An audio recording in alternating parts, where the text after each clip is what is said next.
땅에 살아가시는 모든 부부들은 어떤 부부를 할지라도 갈등을 겪지 않는 부부는 한 사람도 없을 것입니다. 이 갈등 가운데에서 때로는 이것이 진전이 되다 보면 부부가 한 이불 속에서 세상에서 가장 사랑했던 사람이라고 했던 사람을 법정에 세우게 되고, 이혼 소송을 하면서 삿대질을 하면서 세상에서 그런 원수가 없는 이러한 모습을 우리는 많이 목격하게 됩니다. 누구를 탓하기 전에 어떤 이유였던, 하나님은 이 원인을 한 가지를 가지고 말씀하십니다. 그 원인은 어디부터 시작되느냐면 최초의 부부 아담과 하와의 모습 속에서 계속되는 이 갈등은 그 원인이 아담 하와에서부터 출발되고 있다는 것입니다. 부모님과 자녀 관계가 갈등합니다. 이 원인이 어디 있을까요? 이유가 어디 있던 그 원인은 한 가지가 있습니다. 에덴 동산에 있었습니다. 자녀와 자녀 관계 갈등합니다. 같은 부모님 설하에서 태어나서 성장해서 가장 누구보다도 서로 아껴주고 가장 사랑해야 될 이 동기가, 이 형제가, 남매가 원수같이 대하고 있습니다. 남보다 더 못한 그런 모습으로 살아가는 많은 가정들이 있습니다. 사회가 지금 갈등합니다. 한마디로 말해서 이 시대는 갈등의 시대라고 할 수가 있겠습니다. 교회가 갈등하고 사회가 갈등하며 가정이 갈등하고 있습니다. 국가와 국가끼리 늘 갈등하고 있습니다. 원인을 찾아가기 위해서 이사야 14장 12절 말씀을 소개하겠습니다. 하나님께서는 하늘나라에 많은 천사들을 지으셨습니다. 이 천사들은 한결같이 하나님의 부리는 영들인데, 다시 말씀드려서 하나님을 시중드는 그런 천사들로 하나님께서 세우셨는데, 이 가운데 한 천사가 있었습니다. 루시엘이라는 천사가 있었습니다. 그런데 이 루시엘 천사가 하나님 곁에서 늘 시중들고 하나님을 보필하던 이 천사가 타락하기 시작합니다. 하나님 자리에 올라가고 싶었습니다. 하나님 자리를 넘보았습니다. 이사야 14장 12절 말씀에 이렇게 기록하고 있습니다. 너 아침의 아들 계명성이여. 이 계명성은 사단 마귀의 또 다른 이름을 의미하고 있습니다. 이사야 14장 13절은 이렇게 말씀하고 있습니다. 하나님께서 타락한 이 천사에 관해서 왜 타락했는지에 관하여 이렇게 지적을 하고 계십니다. 내가 하늘에 올라 하나님의 뭇별 위에 내 자리를 높이리라. 하나님보다 더 높아지고 싶었습니다. 하나님께서 창조주께서 지으신 피조물이 감히 창조주 하나님의 자리를 넘보게 됩니다. 계속해서 이사야 14장 14절 말씀은 또 이렇게 기록하고 있습니다. 하나님께서 이 타락한 천사가 왜 타락했는지에 관하여 다음같이 지적을 또 하고 계십니다. 가장 높은 곳에 내가 올라서 지극히 높으신 이와 내가 같아지리라. 하나님과 맞상대를 하겠다고 했습니다.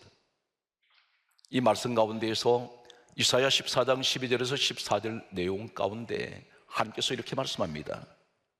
내가 어찌 하늘에서 떨어졌으며 내가 어찌 그리 땅에 찍혔는고. 하나님께서는 이 타락한 천사를 땅으로 내쫓았습니다. 땅으로 내쫓긴 이 타락한 천사, 이 자가 바로 마귀가, 바로 사탄이 바로 이 자입니다. 에덴 동산에 이 자가 나타났습니다. 창세기 3장 1절에 보게 되면 뱀의 모습으로 나타났습니다. 흉측한 뱀으로 변해버린 이 뱀의 모습으로 나타난 이 자를 가리켜 성경은 이렇게 해석을 하고 있습니다. 요한계시록 12장 9절 말씀을 보면 성경은 다음같이 말씀합니다. 옛뱀, 곧 마귀라고 하고 사단이라고 하는 온 천하를 꿰는 자라고 이렇게 기록을 하고 있습니다. 옛뱀은 바로 에덴 동산에 나타난 이 뱀을 가리키고 있습니다. 마귀 사단이라고 있습니다. 같은 한 존재를 마귀 사단이라고 부르고 있습니다. 이 자가 하나님께서는 에덴 동산의 모든 것을 아담 하와에게 다 주시면서 한 가지를 말씀하셨습니다. 선악을 알게 하는 나무의 열매는 먹지 말라. 먹는 날에는 내가 정령 죽으리라. 이렇게 말씀하셨습니다. 그런데 에덴 동산에 나타난 이 뱀, 사단 마귀는 먼저 하와에게 접근을 하게 됩니다. 하와에게 접근해서 하나님께서 먹지 말라는 선악과 열매를 먹도록 했습니다. 그러면서 이렇게 말합니다. 창세기 3장 5절에 하는 말이 이 선악과 열매를 먹으면 하나님과 같이 되리라. 이 말에 유혹이 되어서 하와가 선악과를 먹게 되었고, 또 결국은 그 남편 아담에게 선악과를 주었습니다. 두 사람은 하나님 말씀을 어겼습니다. 대신 마귀의 말을 들었습니다. 하나님과 같이 된다는 말에 이 선악과를 먹었습니다. 그런데 사단 마귀는 거짓말했습니다. 철저하게 거짓말을 했습니다. 완전히 아담 하와를 죄짓도록 만들고 속였습니다. 하나님과 같이 되기는커녕 하나님 주셨던 에덴의 모든 것을 다 잃어버렸습니다. 나중에 추방당해 버립니다. 예수님께서 이 땅에 오셔서 이 사단 마귀의 생리에 관하여 다음 같은 말씀을 하셨습니다.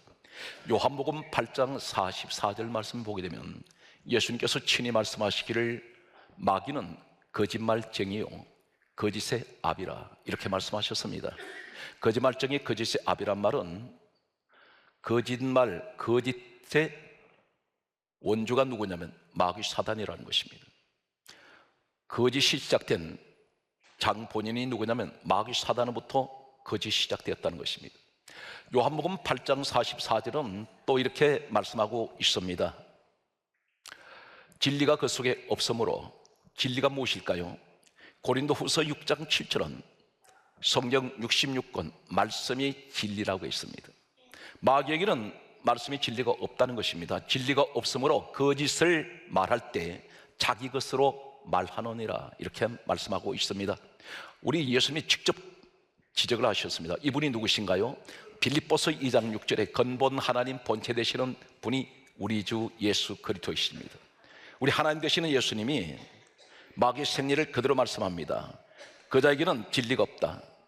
그자에게는 진리가 없는데 그자에게는 있는 것은 거짓을 말할 때마다 자기 것으로 말하느니라. 사단 마귀는 한마디로 말해서 자기 것이 무엇입니까? 거짓밖에 없다는 것입니다. 거짓말을 한다는 것입니다. 마귀는 대상이 없습니다. 누구에게나 이 사단 마귀는 들어갈 수가 있습니다. 요한복음 13장 2절에 보면 가룟 유다에게 마귀가 생각을 집어넣었습니다. 가룟 유다가 누구인가요?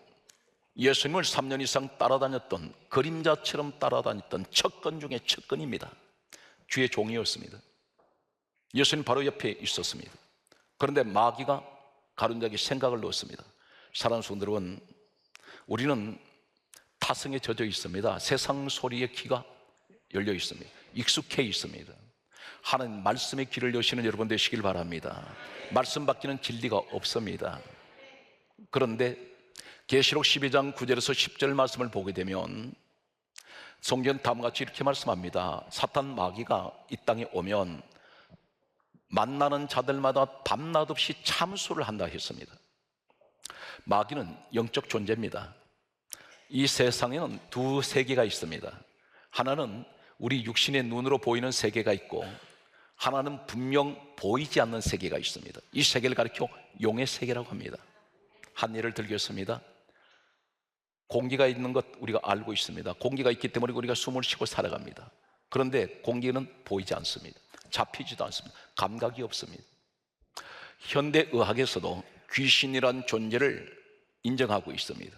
귀신은 영적 존재입니다. 다시 말해서 사탄 마귀의 같은 무리들입니다.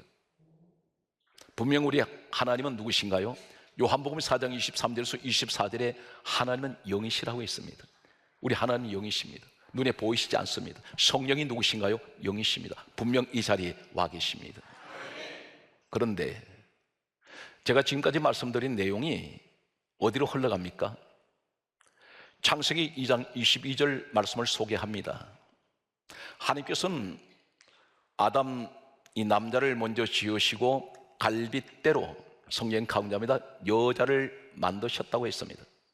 아담의 갈빗대에서 여자를 만들었는데 성경 말씀을 보게 되면 창세기 2장 23절에 아담, 이 남자가 자신의 아내가 되는 하와를 가리켜 이는 내 뼈 중에 뼈요 내 살 중에 살이로다, 이렇게 고백하고 있습니다. 이 말이 무슨 말입니까? 내 분신이라는 것입니다. 아내가 남편에게는 분신과 같습니다. 내 뼈 중에 뼈, 살 중에 살입니다. 다시 말씀드려서 내 목숨 같은 그런 사람이 자신의 아내라는 것입니다. 죄가 들어오기 전에, 마귀가 접근하기 전에는 아담과 하와는 너무나 이 지상에서, 인류 역사에서 이러한 부부가 없었습니다. 가장 서로 사랑했고 아끼며 그리고 헌신적으로 살아갔던 모든 부부의 모델이 될 수 있는 부부가 바로 아담 하와였다고 할 수가 있습니다. 내 뼈 중에 뼈, 살 중에 살, 이렇게 고백했던 이 아담이 어떻게 되었을까요? 하나님께서는 그들에게 이렇게 말씀하셨습니다. 창세기 2장 24절 말씀에 보게 되면 아내와 합하여 둘이 한 몸을 이룰지로다. 부부는 한 몸이 되라는 것입니다. 마음이 하나가 되어야 됩니다. 생각도 하나가 되어야 됩니다. 몸도 하나가 되라는 것입니다. 그런데 이 아담과 하와에게 선악과를 먹게 만들었던 이 사건 이후에 어떻게 되었나요? 마귀가 아담 하와에게 접근하고 난 이후에, 선악과를 먹고 난 이후에 마귀가 그 자리에 함께 할 때 어떤 일이 생깁니까? 성경 말씀은 이렇게 기록하고 있습니다. 창세기 3장 11절 말씀에 보게 되면 선악과를 먹고 난 후에 하나님께서 아담을 부르셨습니다. 그리고 이렇게 말씀합니다. 너는 먹지 말라 한 그 나무 열매를 네가 먹었느냐? 하나님께서 모르시고 물었을까요? 다시 되물어 보십니다. 그때 아담이 놀라운 이야기를 합니다. 창세기 3장 12절에 다음과 같은 말을 합니다. 하나님이 주셔서 나와 함께 있게 하신 여자, 그가 그 나무 열매를 내게 주므로 내가 먹었나이다. 선악과 먹기 전에, 마귀가 오기 전에는 내가 하나님, 내 뼈 중에 뼈요 살 중에 살이라고 말했던, 생명보다 더 귀한 내 아내라고 말했던 이 아담 입에서 마귀가 접근하고 난 후에 선악과를 먹고 난 뒤에 그 고백이 완전히 달라집니다. 내 뼈 중에 뼈요 살 중에 살이 아니라는 것입니다. 타인이라는 것입니다. 뭐라고 말했습니까? 첫째는 하나님 핑계를 댑니다. 하나님이 내게 주셔서 나와 함께 있게 하신 그 여자, 아내라고 부르지 않습니다. 하와라고 이름도 안 부릅니다. 하나님이 내게 주셨지 않습니까? 하나님이 나와 함께 있게 해주신 여자 아닙니까? 무슨 책임 돌립니까? 하나님한테 책임을 전가하고 있습니다. 그리고 그 여자가 내게 줬기 때문에 내가 그 열매 먹었습니다. 나는 아무 잘못 없습니다. 모든 책임을 하나님께 떠넘기고 내 뼈 중에 뼈요 살 중에 살려고 했던 아내한테 모든 책임을 떠넘겨버립니다. 그리고 타인같이 고백하고 있습니다. 여기서 우리는 잠시 우리 모습을 돌아봅니다. 부부가 평생을 살아간 동안에 늘 갈등합니다. 부딪힙니다. 이것이 어쩌면 일상생활의 정상이라고 할 수 있을 만큼 현대인들은 그렇게 살아가고 있습니다. 그런데 어떤 이유였던, 어떤 갈등이었던 그 이유가 중요한 것이 아니라 그 배후에 누가 있습니까? 마귀가 있다는 것입니다. 이게 영적 존재라는 것입니다. 이 사탄 마귀는 갈라내는 전문가입니다. 분열시켜버립니다. 찢어놓습니다. 이 마귀가 접근한 것부터 하나님 관계가 찢어져 버렸습니다. 아담 하와의 부부 관계가 찢어집니다. 오늘 사랑하는 성도 여러분, 내게 갈등을 주는 남편, 아내가 그 사람의 잘못이 아니라, 그 사람을 탓할 것이 아니라 그 배후에 보이지 않는 영적 존재가 이 사람을 통해서 내게 갈등을 유발시키고 있다는 것입니다. 그렇다면 남편과 아내를 미워해서는 안 되겠죠. 원인이 어디 있습니까? 마귀에게 있다는 것입니다. 이것이 영적인 하나님께서 우리에게 지적하시는 내용입니다. 마귀가 접근했을 때에 배후에 전혀 눈에 보이지 않는 이 마귀가 결국은 하나님 관계를 갈라놓고 부부 관계를 갈라놓더니 급기야 어디까지 갈라놓습니까? 부모와 자녀 관계를 갈라놓습니다. 형제와 형제 관계를 찢어버립니다. 그 사건이 어디 있습니까? 창세기 4장 8절에 보게 되면 아담 하와에게는 두 아들이 있었습니다. 큰아들이 가인이었고 둘째 아들이 아벨인데, 이 가인이 자신의 동생을 쳐서 죽였습니다. 가인이 아벨을 죽였는데 마귀하고 무슨 상관이 있습니까? 이렇게 반문한 분이 계실 것입니다. 요한복음 8장 44절에 예수님이 직접 지적하셨습니다. 마귀를 가리켜서 처음부터 살인한 자요, 이렇게 말씀하셨습니다. 인류 역사의 최초의 살인자가 누구입니까? 가인입니다. 마귀는 처음부터 살인한 자. 마귀가 가인에게 접근했을 때 형제를 죽였다는 것입니다. 좀 더 구체적으로 말씀드리면 요한일서 3장 12절에 이렇게 지적합니다. 너희는 가인같이 하지 말라. 가인은 악한 자에게 속하여 그 아우를 죽였으며, 결국 마귀가 형제관계를 갈라놓습니다. 살인을 하도록 만듭니다. 마귀가 접근할 때 또 어떤 것이 갈라집니까? 자연계가 깨져버렸습니다. 하나님의 창조 질서가 깨집니다. 창세기 3장 17절에 보게 되면 마귀가 등장하고부터 아담 하와에게 접근하고부터 죄가 들어오고 났을 때부터 하나님께서 이렇게 말씀합니다. 땅은 저주를 받고 가시와 엉겅퀴를 낼 것이라. 본래 하나님 창조 목적은 그렇지 않았습니다.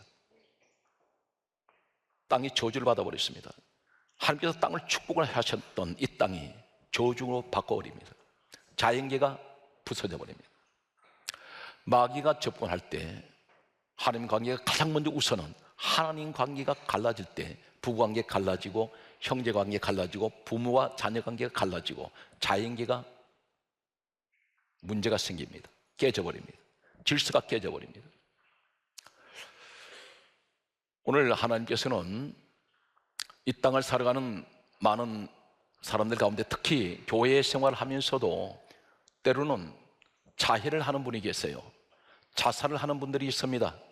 우리나라는 OECD 국가 가운데에서 자살률이 상당히 높은 국가입니다. 지금 이 시간에도 오늘 또 어딘가에서는 자해를 하는 사람이 있는가 하면 자살하는 분도 있을 것입니다. 이 자해가 육체적인 것만 자해가 아닙니다. 내 정신적인 자해를 하는 분들이 계세요. 자신을 자꾸만 혹사시킵니다. 자신을 고문하고 있습니다. 자신을 쥐어뜯고 있습니다. 마음에 스스로 상처내는 사람이 있습니다. 이것이 마귀하고 어떤 관계가 있을까요? 사탄령, 귀신들. 성경 말씀은 이렇게 지적을 하고 있습니다. 성경 말씀을 보게 되면 마가복음 5장 5절에 보면 귀신 들어간 사람이 돌로 자신의 몸을 해치고 있더라, 이렇게 말하고 있습니다. 귀신이 그 사람 몸에 들어갔을 때 돌을 가지고 자신의 몸을 치고 있습니다. 온몸에 피투성일 겁니다. 그런데도 전혀 통증을 몰라요. 감각이 없습니다. 자살은 과연 죄입니까? 자살 배후에 누가 있을까요? 내 생각인 줄 알았더니 아니었습니다. 자해하는 것이 내 생각인 줄 알았더니 아니었습니다. 눈에 보이지 않는 어떤 악한 영이 뒤에서 나를 조종하고 있다는 것입니다.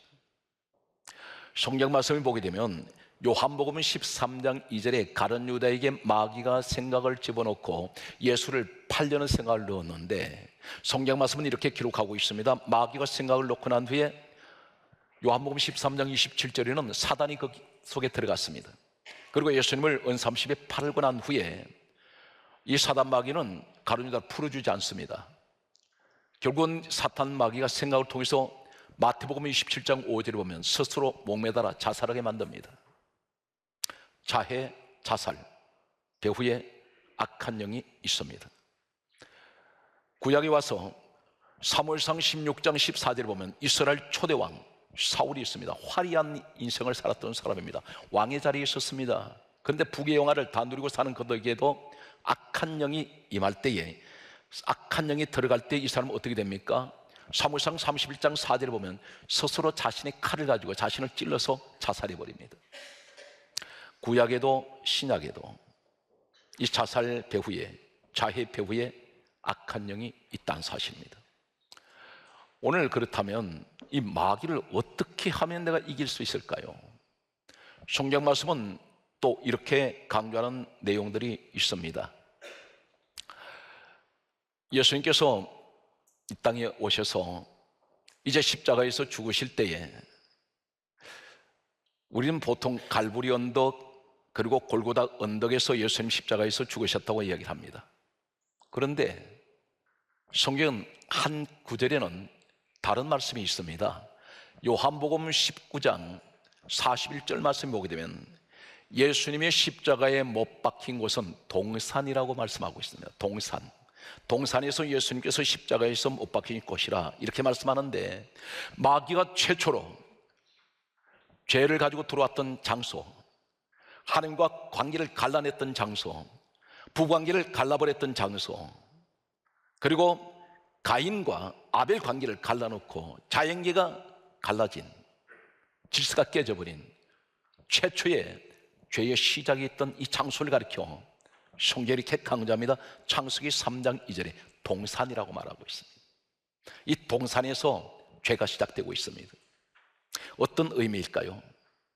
구약은 히브리어로 되어 있고 신약은 헬라로 되어 있는데, 같은 창세기 3장 2절의 동산이나 예수님 십자가에 못 박히신 요한복음 19장 41절의 동산이나 같은 정원이라는 의미를 가지고 있습니다.